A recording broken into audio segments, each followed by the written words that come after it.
Frost, joining you today as your sort of accompanying expert. And I've worked with National Geographic for many years. I got involved with National Geographic when I applied for a grant to do some exploration and research in the Vilcabamba region to the west of here, northwest. And since that time, you know, they invited me to begin to give talks to their groups, and I've been doing that quite a lot ever since. That began in 2001, actually. So I've had, you know, almost roughly a 20-year history with National Geographic, and it's been a great experience for me. And I really appreciate the chance to come and join you on these journeys. So without more ado, let me plunge into my talk and my story this morning, which is going to be mostly about the Incas. I'll touch a little bit on my own work in this region towards the end of the talk, but I want to kind of introduce these people, the Incas, in a perspective that, you know, many people don't hear so much about and don't get to know so much about. Simply the scale of on which they did things, the degree of organization that was involved in what they created here in a very short period of time, a little more than 100 years, was the largest empire that was ever seen in the Americas before the European conquest. By far, and it was enormous. It was 1 million square miles. You can see the Inca Empire here in this map. It stretched across, let's see, 1, 2, 3, 4, 5, 6 modern republics of Latin America. It covered nearly all of the west coast of South America, and it was the center of it was here in Cusco. This was the capital of the imperial Incas. And they did this in extraordinary, as I say, an extraordinarily short time. Who were these people? What made these people special? What was different from other people around them in those times? I'm going to try and address that question in my talk.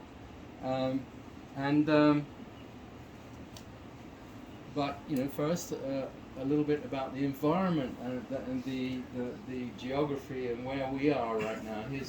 This is the Inca Heartland, the city of Cusco here. This is the Urubamba River here. There's Machu Picchu there. Right now we are trying to read it. Is that Urubamba then? No, that's Oyan. We're right about here, I think. And Urubamba here. So yeah. There are two major rivers in this region, the Urubamba and the Apurimac. By the way, there's the Urubamba right there. These, maybe you hadn't thought about this, but right now we're in the Amazon basin. That river doesn't flow into the Pacific, it flows into the Atlantic, which we're an incredibly long way from the Atlantic. That's one of the reasons the Amazon is such a huge river system, because it's so far, the sources are so far from the actual outlet to the ocean. Both of these rivers flow into the Amazon. They join further downstream and become another river called the Ucayali and so on. This region, as you see, you know, the Incas were mountain people. There's the empire again. Their empire was a very long, thin empire, basically ordered around the spinal column of the Andes, which is here. This is modern Peru. This is the Inca Heartland. Cusco's right out here somewhere. This is a cross-section of their world, which is worth thinking about and looking at for a second, because the Peru itself, as a modern nation, has more diversity, biodiversity, than any other country on the planet. There are said to be 101 life zones on our planet, according to one system of classification.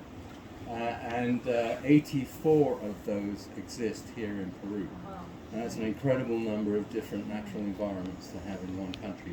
It breaks down, however, broadly into three natural regions, which is, when you're a kid in school in Peru, the first thing you learn after you've learned to say daddy and mummy is that your country has three major regions: the Pacific, the coast. Here, this is the this cross section here is showing you what's going on. There's the Pacific Ocean there. There's the narrow, in most places, coastal strip, and then inland is the second major natural region, the Andes, the mountains, the Sierra as we call it here, and then finally the Amazon region, which is a very substantial part of Peru's territory. Actually, 60% of Peru's territory is Amazon, rainforest and cloud forest and forested regions to the east of the Andes, which is very close to us here actually. But let me take you eastward from the coast. First the coast, the narrow coastal strip, desert, really arid desert, but 41 major river valleys flow off the Andes into the Pacific. So despite it being desert, these coastal valleys are very irrigated, they're well watered, they're fertile, and they produce an important agricultural region of this country. But as you come inland, you cross that, you don't have to go very far before you start climbing into the Andes, and then you climb rapidly, and as you climb your environment changes. Altitude is one of the major defining factors of life here in the Andes. It's one of the ways that they organized their world was according to altitude regions, because different crops and products and so on grew and were produced at different altitudes. So you go through, there's some of the old names for these. Quechua actually is a sort of warm semi-valley regions like this, what we're in right now. That's also the name of the people and the language today that is spoken, the native language.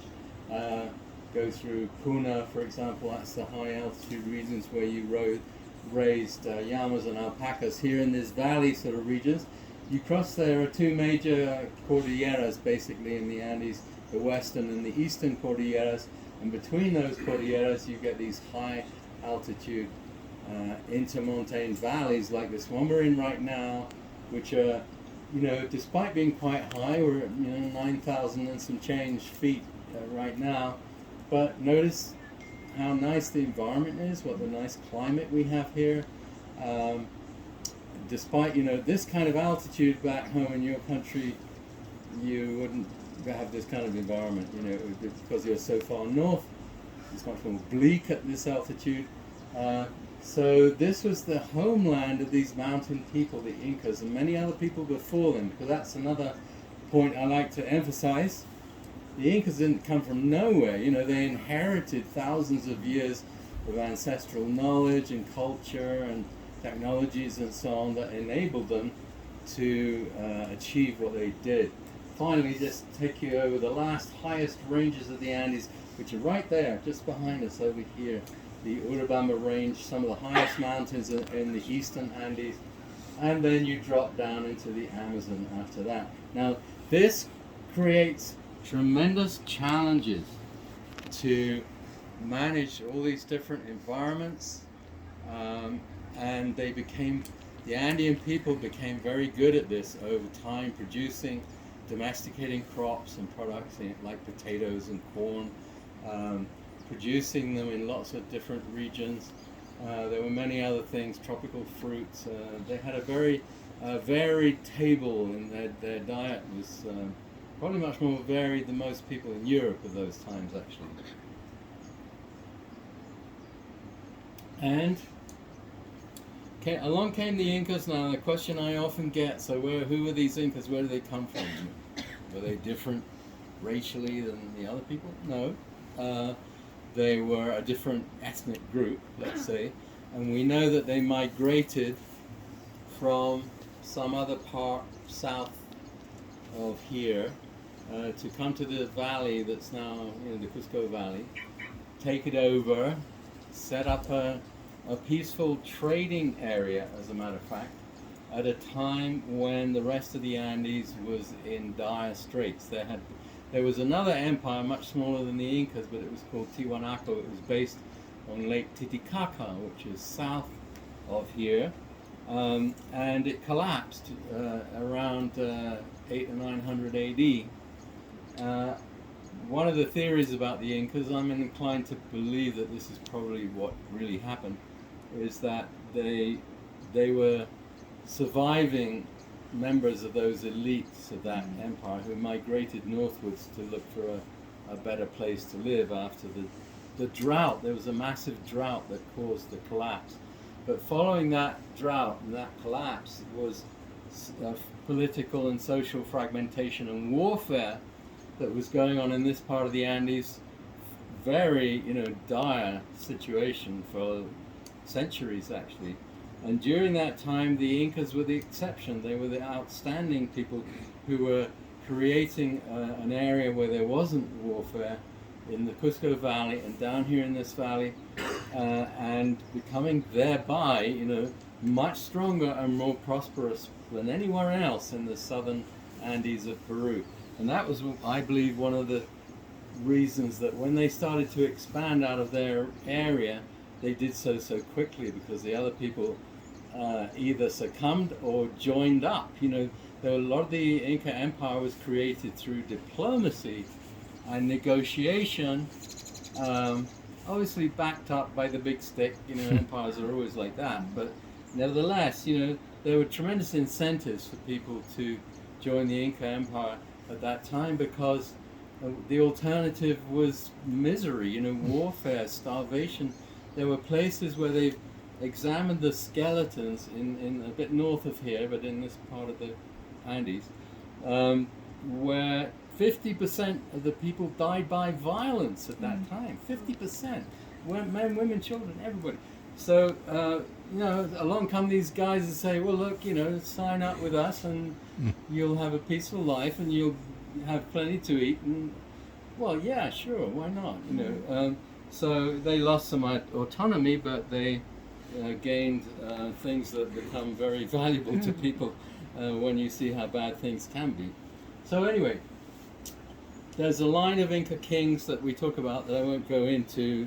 Many people consider those, scholars consider those to be sort of mythical, but there were the 4 last Inca kings who presided over what we now know as the Inca Empire, were, historical figures. We don't have dates too much. The Incas didn't have written records, they didn't have a written language, but there are 4 that we speak of. Viracocha, who was building the Inca sort of power base, if you will, in this part of the Andes, without expanding very far beyond Cusco.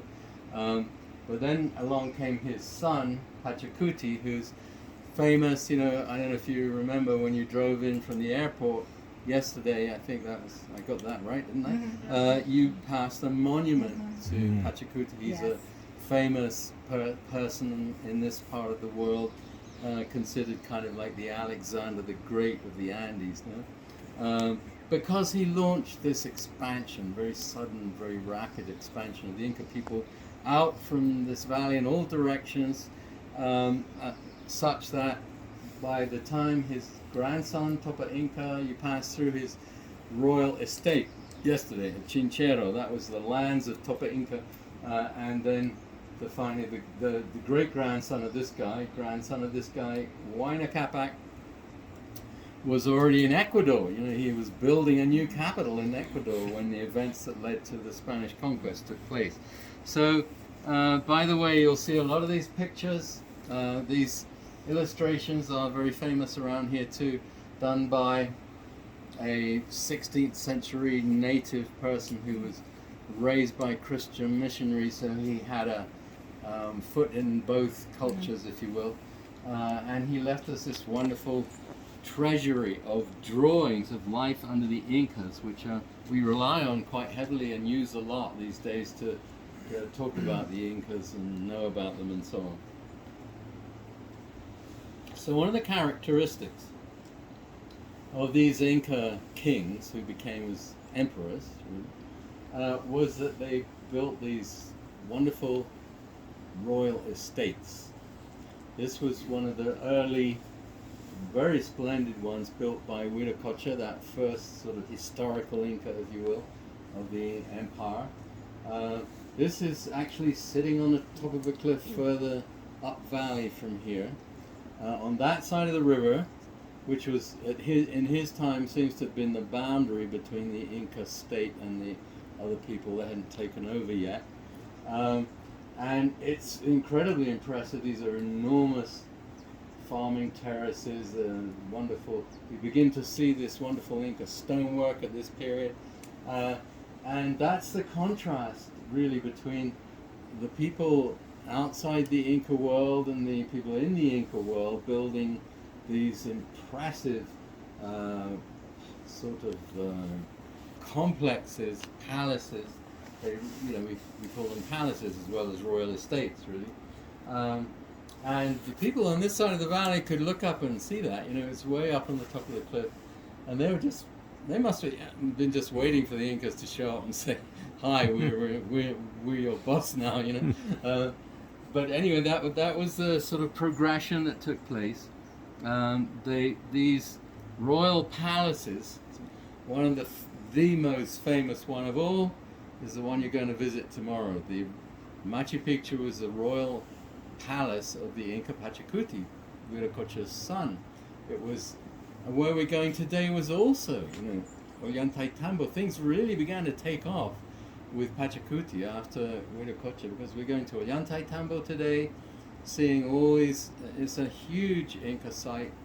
We're only going to see, a little bit of it, but that was also Hachikuti's.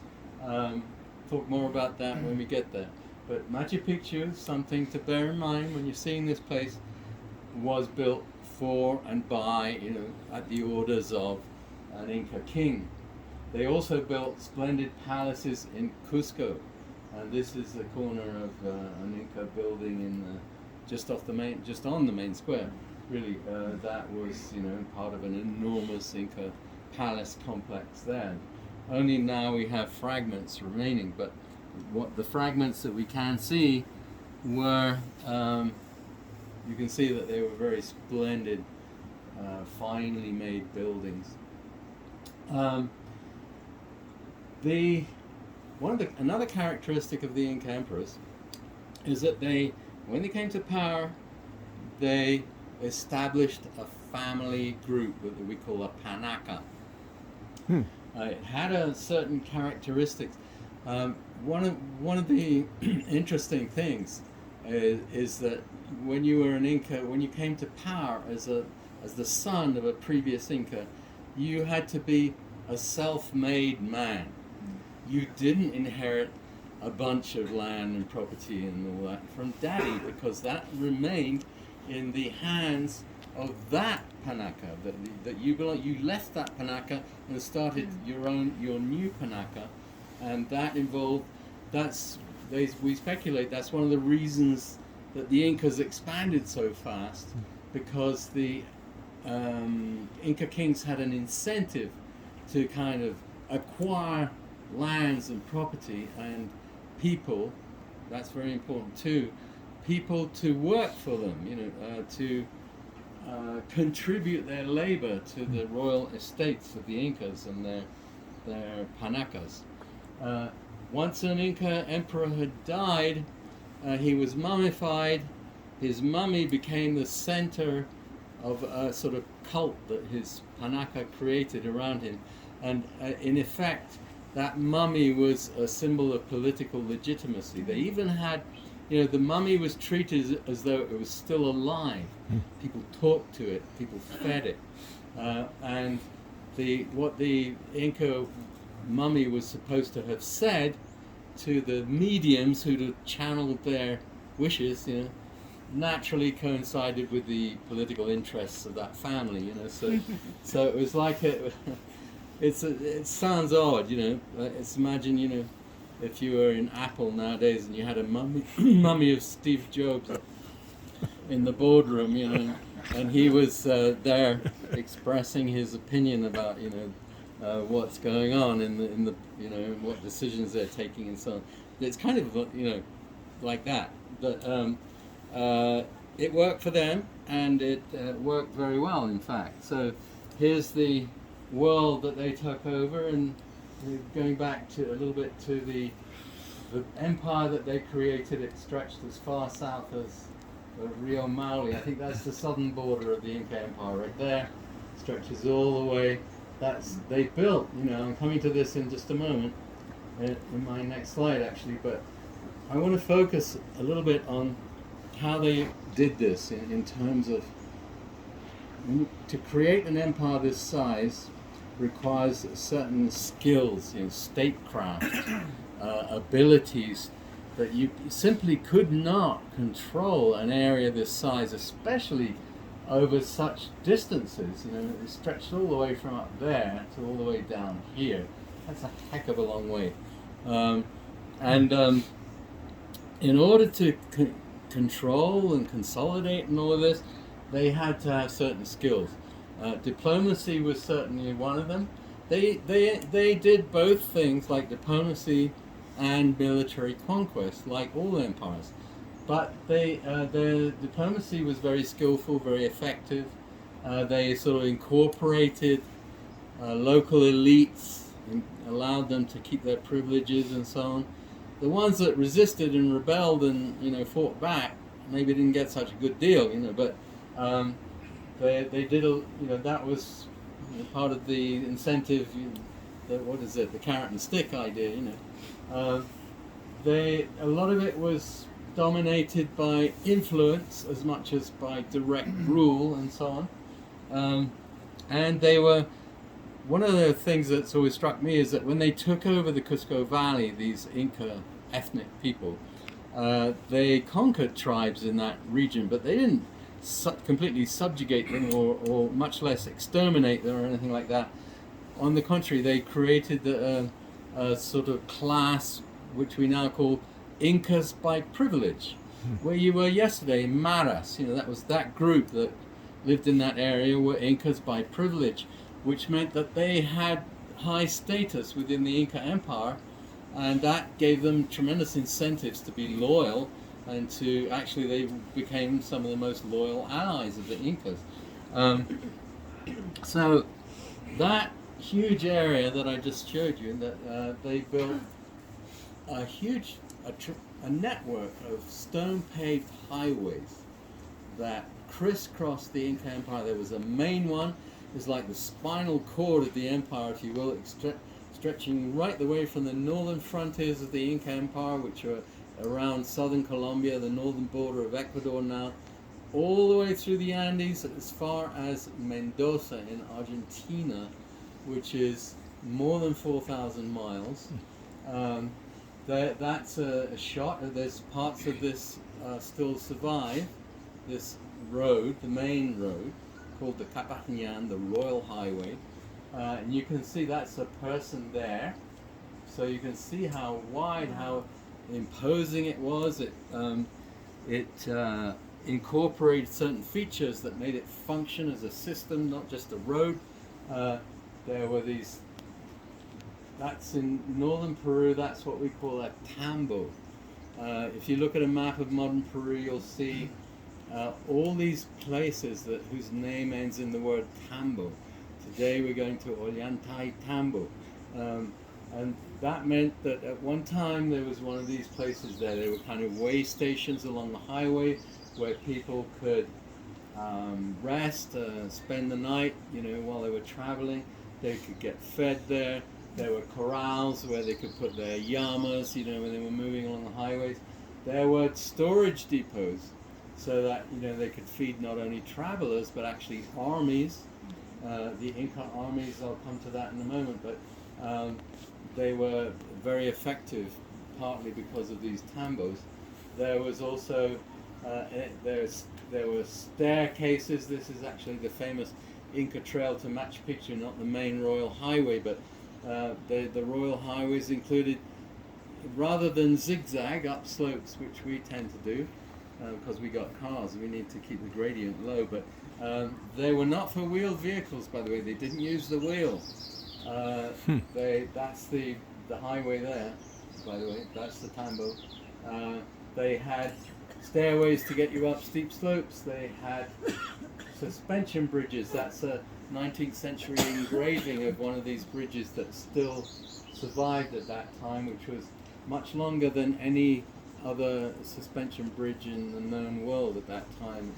145 feet span, that one, over a gorge. There were these causeways as well that built across a lake with, you see those parallel lines across the causeway. That's water channels that kept the water level on both sides, so the water would flow through those channels to maintain the same level on both sides. Every so often there was one of these things. They were called ushnus, royal platforms. They're part of the Inca official religion. That was it was a state religion. It was everybody was expected to sort of go along with it, but they didn't erase local religious ideas. They just absorbed them, included them, with this being at the top of the pyramid, so to speak. And these platforms were used for ceremonial activities on a very much like political theatre as well as religious theatre, to sort of establish the importance and the presence of the Incas in those areas. When they would do, very often the Inca and his, retinue would be on top of the pyramid, then people other status lower down would be watching from below. And there were also these very extensive storage complexes. We're going to see in Ollantaytambo today the remains of some of these storage buildings. This is another one. You passed it yesterday. You can't see it very well from the highway, but you passed very close to that complex called Machu Kolka, which was part of the Emperor Topa Inca's royal estate near Chinchero. That's the mountain behind us. We're down here about there somewhere.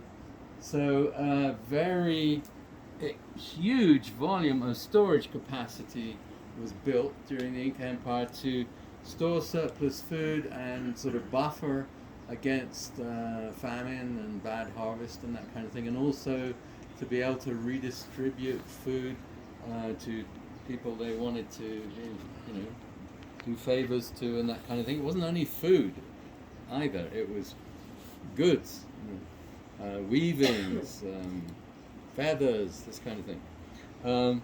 So who moved along the highways? There were trains of people. This is actually the Inca Trail to Machu Picchu again. I took that picture near the second pass on the Inca Trail, and was fortunate we'd shortly left camp, and there's all our porters that were carrying the goods for a trekking group. The goods, I mean the tents and the cooking stuff and all the food and all that. But I was very struck when by that view, because I thought that's what this must have looked like when in Inca times they were porters carrying goods along the trail, and there were also llama trains. These Andean camelids. It's a descendant of the camel. I don't know if you've run into these yet. Well, there were some alpacas out there, the cousin of the llama. The llama was bigger, stronger, and so those were the ones they used for pack animals. The alpacas that you were seeing there were used for wool mainly, and meat. Both were used for meat. So those were moving along the highways in large numbers. They were also, these guys, a very significant part of the whole system, relay runners who carried messages very fast along the highways. They were able to have high-speed communications by moving messages at high speed via runners who could, really do things fast. There were also, by the way, I've already mentioned the Inca mummies. The Inca mummies were not static. they were carried around. They were moved around from place to place where they, for example, Machu Picchu, where you're going tomorrow, Hachikuti's mummy, after he died, was kept in Cusco, but no doubt it would have been taken to Machu Picchu on certain times of year when Hachikuti was in the custom of going to Machu Picchu himself to visit his royal estate for ceremonies, no doubt. I'm very sure personally that Machu Picchu was primarily built for ceremonial and religious reasons in that place. Long story, I can't go into all the details, and you get more, you might get a totally different point of view, by the way, tomorrow when you see, but it has very strong ceremonial and religious characteristics, Machu Picchu does, that fit with that, view of what was going on there. So Hachikuti's mummy would probably have gone to visit Machu Picchu after he died.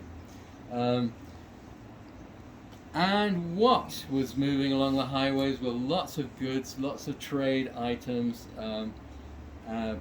besides food and mundane things, but textiles.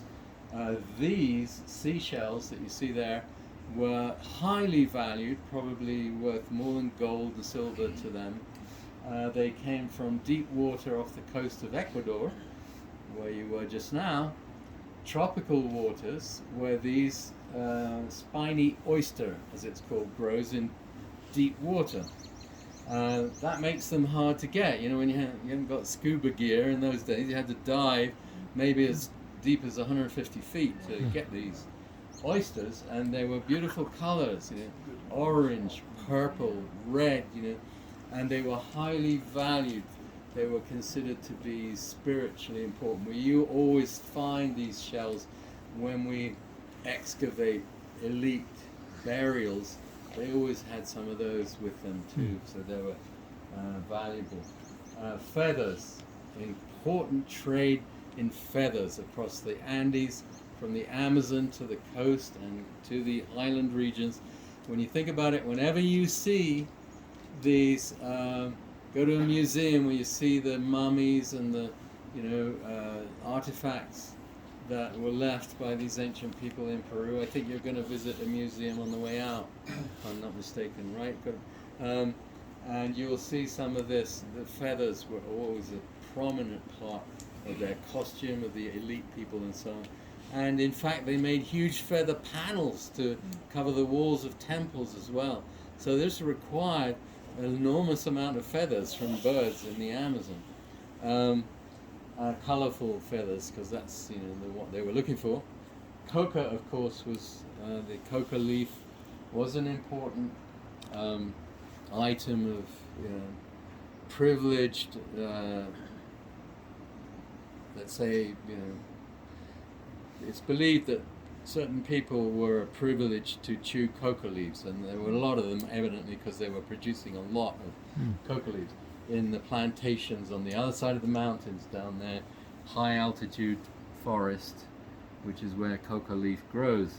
And one other little sidelight, I can't resist telling this story because this is something that's been discovered fairly recently. That in fact, one thing that was moving at some point along the Inca highways was stones. This is a story, it's an amazing story, so I've got to tell it, okay? So this archaeologist here, a fellow called Dennis Ogburn, started working with this technology that we have these days called X-ray fluorescence.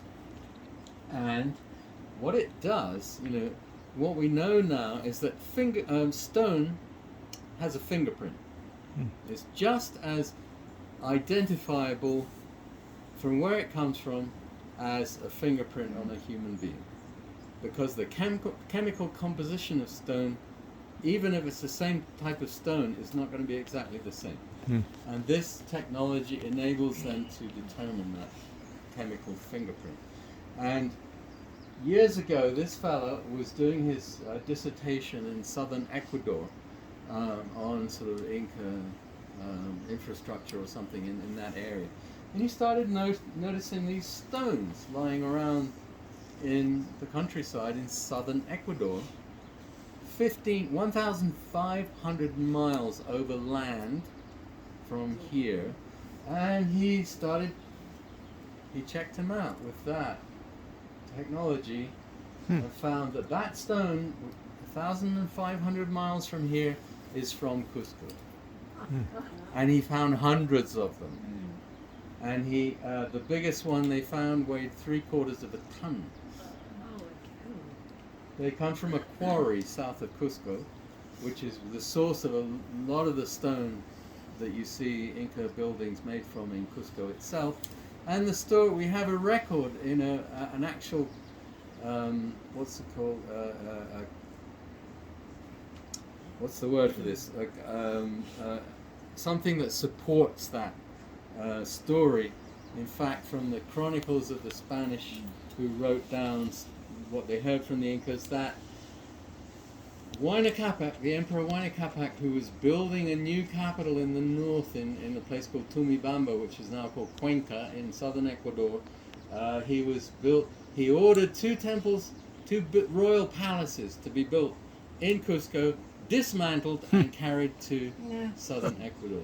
And nobody believed this story. They didn't think it was real. They thought just a legend. That's what we used to think. And now, sure enough, it's true. It was true. They really did that. So this is just to give you a sort of glimpse of the kind of power and scale of organization and the things they could pull off. In those times were extraordinary. There was also a coastal trade. I won't go into too much, but there was a coastal trade on the Pacific coast of Peru, based on these rafts that you see here. And of course, that's a photo taken in the year 1899 to tell you that these rafts were still in use on the coastal trade of Peru in very recent times, because they were easy, cheap to build.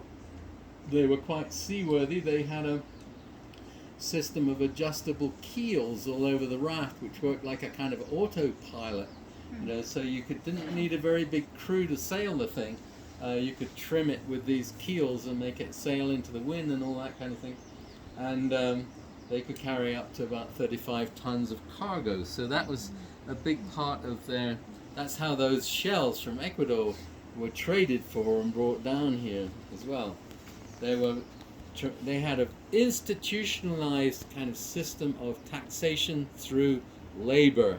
It was called Mita, and communities were required. The Inca emperor would say, we need 100 people from this area next year. You pick the people and send them. But so communities would send people to contribute. They would do a year or two of service and then return home. So they would organize their labor and made the Inca Heartland highly productive, and also built a staggering amount of infrastructure like this highway system and Inca ruins all over this incredibly extensive empire, which also included this idea of storage of surplus products as well. And now, if you begin to think about the kind of scale of activity that I'm talking about, you realize that you have to have some kind of system to keep track of what's going on. Record keeping is essential to an enterprise of this kind of scale. Detailed record keeping. And how did they do that? With the use of these, which are called quipus. It was knotted cords, basically. How they worked with it. There was a primary cord. They were color coded, so there were all these secondary cords hanging from the primary cord, and as you see, they were color coded. They could code in lots of different variables by. You could have two different colors in the same chord. That would tell you something else. Each of the colors would give you information about what was being recorded in that group of chords. And how they recorded was via knots that were tied into the cord. The knots, most of these quipus, not all of them, but most of them were numerical, statistical. Now here's how it worked. Here's a simpler one. There's the primary cord, groups of secondary cords suspended from the primary cord, and they tied rows of knots into the cords. And the knots would tell numbers in a decimal system. So the closest row of knots to the primary cord was the highest number in the decimal system in that quipu. There was no theoretical limit to how high they could go with the numbers. This one, the highest numbers are 10,000s. Then the next row of knots is thousands, and then the next one's hundreds, tens, and ones. And the knot would tell a number by the number of turns on the knot, which could go 1 through 9, and then after 9 you went up to the next row. And so that gave them an ability. We know that they had central archives in Cusco of these quipus, and duplicate archives out in the provinces, of each respective area, so that they had a double check on everything that was being done. It wasn't easy to fiddle the books if you had two that were supposed to be the same, see what I mean? And they had royal accountants, these guys, whose job was to make these things, to keep them, to read them. And these traveled around the empire. Now, it's a little bit more uncertain. Tremendous amount of research has been done into this in recent times. But we know that they were also coding language into these quipus in some way. We don't quite know how this worked, but they were carrying, these guys who were running along the highways, they were carrying these things, quipus, and passing them from hand to hand so they could be read. One that was made in Cusco might be read in Quito in a week's time, like in Ecuador. So that was key to making the whole thing work. So with these places, they were administrative centers. There were quite a few of these, most of them ruined. Some of them have modern cities built on them now, so there's not much remains. But along the highways, there were these regional administrative centers where they brought people in from all around, bringing in produce, came in, the mita, the laborers I mentioned, who were working for the Incas to provide taxes for the Incas, as it were, not money, but labor, and they worked in these places and produced pottery, textiles, all kinds of implements and so on that were part of the Inca world. And they also the one I just showed you is one surviving one of these Inca administrative centers. That most of them are gone now, but that one is a very famous one. It was abandoned. They never built another place there, and so archaeology can be done there, and they found that this huge amount of pottery and so on was being produced there. And interestingly, the people who were working, they could tell that they had sort of feast days. They weren't just working and working. They had parties, they had banquets, they had days off, as it were, and that kind of thing. So I've mentioned, shown you a lot of things that pretty much tell you what I'm saying here, that these people were world-class engineers. Machu Picchu, where you're going tomorrow, has been designated a World Civil Engineering Landmark by the American Society of Civil Engineers, because they are so impressed with the civil engineering there. A lot of it has to do with water, by the way. They were brilliant hydrologists. They could move water over long distances across this incredibly difficult terrain to get water from somewhere you had it to where you wanted it. And that was part of their ability to be so productive, to have large settlements, which in an area where the climate is quite challenging. We're moving right now into the dry season of the Andes, which can last as long as 7 months with no rain whatsoever sometimes. So you can't manage water, you're not going to have population centers, you can't supply them with water. But they were brilliant at agricultural terracing engineering, as you saw yesterday. And the terracing wasn't only about farming, it was also about engineering, in the sense that that's a slope at Machu Picchu you're going to see tomorrow. And look how narrow the terraces are.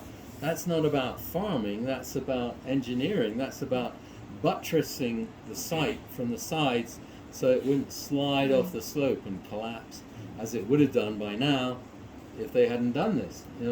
This is that's the terracing system that made it all work, with layers in the terraces so that it was drainage and so on.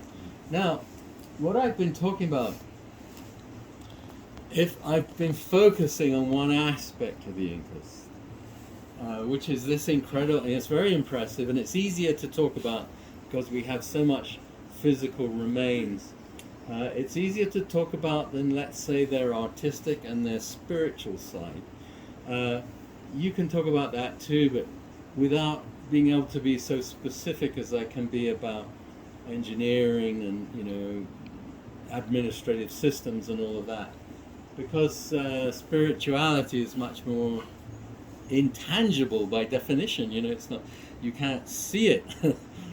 But although people build cathedrals and all that kind of thing, and that's the evidence of it. But the Inca spiritual side of their lives was very powerful, very important. I raised this question: was this, what I've described could have been a totalitarian nightmare, but it wasn't, because there was this whole spiritual side to their world, which was very connected to landscape and beauty, artistic. When you look at Machu Picchu, you're looking at an extraordinary work of art, in my opinion. This is not Machu Picchu. This is a site not very far from Machu Picchu, along the Inca Trail, which is very much designed in that spirit, the same style of design. It's a place called Huayna. It's like a fairy tale place, it's extraordinary. And here's a stone, a block of stone that's been covered in these sort of riot of stone carvings that we believe is a site that was connected to the rainy season, the beginning of the rainy season and all that. I won't go into the details, but the point is, that's a beautiful work of art as well, but spoke to their spiritual side and their view of the world. And so that's not the kind of thing that totalitarian societies do. When we think about those, we think the classic examples, of course, of Nazi Germany and Soviet Russia, under Stalin and that kind of thing. They didn't do anything like that. They built these blocky sort of square things, and big sort of Nuremberg stadium, come and rally for the Führer. It wasn't like that. And they had a very sensitive side to them that was very connected to the beauty of landscape, the movement of the sun, the moon, and the stars, which they were always watching. Just two examples here. This building, the Temple of the Sun at Machu Picchu, which you're going to see tomorrow, was actually built to align with the winter solstice sunrise. And that is what's going on in this picture. I took this photo on the morning of June the 21st, looking down into this sort of circular temple. I'm sorry, there's a bit too much light, so you'd be able to see this image better if we were in a darkened space, but I think you can see what's going on anyway. The sun comes over the mountains, shines through this window here, and throws this patch of light onto a bedrock stone in the middle of the building that they built it around, where they've cut this marker there at the back, you see, which points straight at the place through the window, at the place where the sun comes up. And when that patch of light falls there, that marker divides it exactly into two equal parts. just on that one day of the year, and maybe 2 or 3 days either side, because the sun stands still at the solstice. That's what that means. Solstice means stand still. The sun stands still. But that's, after that, then it moves, and that marker is no longer dead center on the patch of light. And so this is a very accurate marker of the winter solstice. And this other one I'm showing you here, now I'm going to boast a little bit now, because I claim to have discovered this one. Yeah. This is a very different example in a certain way, but it's still connected with the sunrise and what happens when the sun rises on the time of the solstice. This is the shadow of a mountain called Cerro Victoria in the Vilcabamba region, in an area where I've been doing investigations, where I was involved in discovery of new Inca sites, Inca and pre-Inca sites in that area back in the early 2000s. And I camped on the top of this mountain. Now that's not the mountain, that's the shadow of the mountain, right? I was camped on the top of where that tip of the shadow is, because the ancient people had built a platform up there, a very large ceremonial platform. We found 22 mountain refuges near the platform, high up in the mountain, evidently where people were staying the night so they could go up to do ceremonies at sunrise, or maybe during the night and so on. And what I saw, I camped there on them for between June 20th and 21st. What I saw when I woke up, because I wanted to see, I did that deliberately in order to see what happened at the sunrise. And when the sun came up, it cast the shadow of the mountain I was camped on off onto this ridge far off to the west, pointing straight at that high point on the ridge. And having learned a bit about the way these folks think and the things they did based on their ideas, I figured there had to be something up there. And that was where I was pretty damn hard to get to, right here. But that was a lot harder. That was far off to the west. This point here is 3,000 vertical feet above the valley floor down below. We had to climb up this slope, and that was really steep.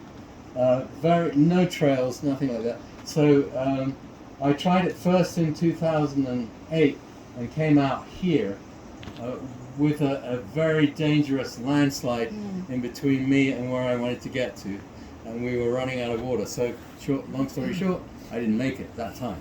But back in 2012 we finally made it up there, and sure enough there was another platform on that point up there. And we found ruins all along the ridgeline, as a matter of fact, and more ruins down below. We found a major site that we didn't expect to find at all down on this mountain slope down below. Pre-Inca, not Inca actually, from people we know as the Chancas. So I'll just show you what it's like on that. Now I'm very sorry about the light. It gets a little better in just a moment. That's the mountain I was camped on. That's the shadow, the mountain that threw the shadow there. Now this is the platform, and it's going to get better in just a moment. You'll see it, the light. Okay, now you can see what's going on. There's the platform where we were working there to excavate.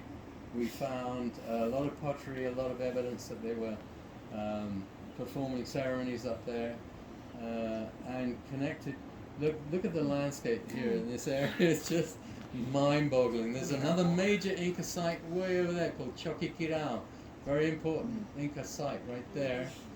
And that's back to Cerro Victoria, the mountain. That mountain there was also very important, by the way, in this sort of system of alignments with sacred mountains. So that's just a glimpse of what we get up to there. Yes, sir? On these mountaintops, is that where they started finding the mummified bodies in the 90s? Yes.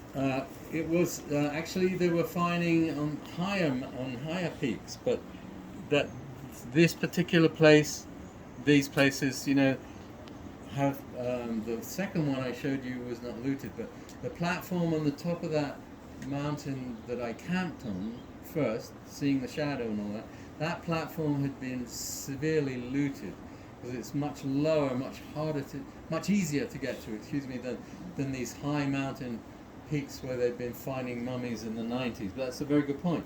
Yes, these mountain peaks were so sacred to these folks that they